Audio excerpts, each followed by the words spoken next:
রাতের অন্ধকারে ছেঁড়া হলো পতাকা। বিজেপির দলীয় কার্যালয়ে আগুন লাগালো কে বা কারা? আগুনে পুড়ল কার্যালয় সংলগ্ন একটি মোটর বাইকও। পূর্ব মেদিনীপুর কাঁথি 3 ব্লকের কুমিরদা গ্রাম পঞ্চায়েত এলাকার ছোটনামাই বাজারের ঘটনা। ঘটনাস্থলে হাজির পুলিশ প্রশাসন। এই যে দোকান রয়েছে পাশে একটি দর্জির দোকান রয়েছে, এই দর্জির দোকানটাও কিন্তু আগুন লাগানোর চেষ্টা করে। এই যে পেছন দোকানের যে পেছন সাইড, এই পেছন সাইডে খানিকটা দোকানে আগুন লাগানোর চেষ্টা হয় এবং ঠিক তার পরে দেখা গেছে যে একটি মোটর বাইক, বিজেপির একটি দলীয় কর্মী রয়েছে, তার একটি মোটর বাইককেও কিন্তু আগুন ধরিয়ে দিয়েছে গতকাল যে দুষ্কৃতীরা এসেছিল।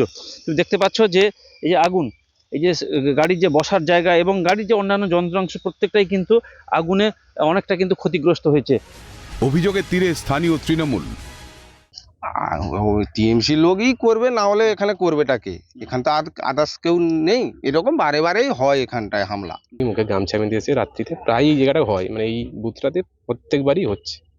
তারা এই রাত্রিতে তারা আসে মুখে গামছা বেঁধে, তো আমরা কিছু না হলে জানতে পারি ওটা টিএমসির লোক, আর এসে এইসব তাণ্ডব চালায়।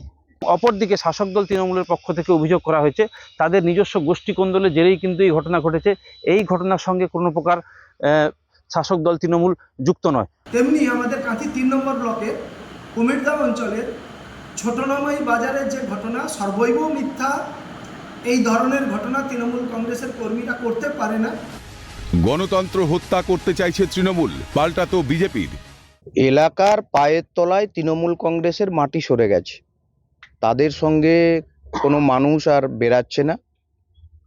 কয়েকটা হারমাত বাইক বাহিনী, তারা পেশি শক্তি পশু শক্তি দিয়ে গণতন্ত্রকে হত্যা করে তারা 2024-এর নির্বাচনের আগে এলাকায় একটা সন্ত্রাসের রাজত্ব কায়েম করতে চাইছে।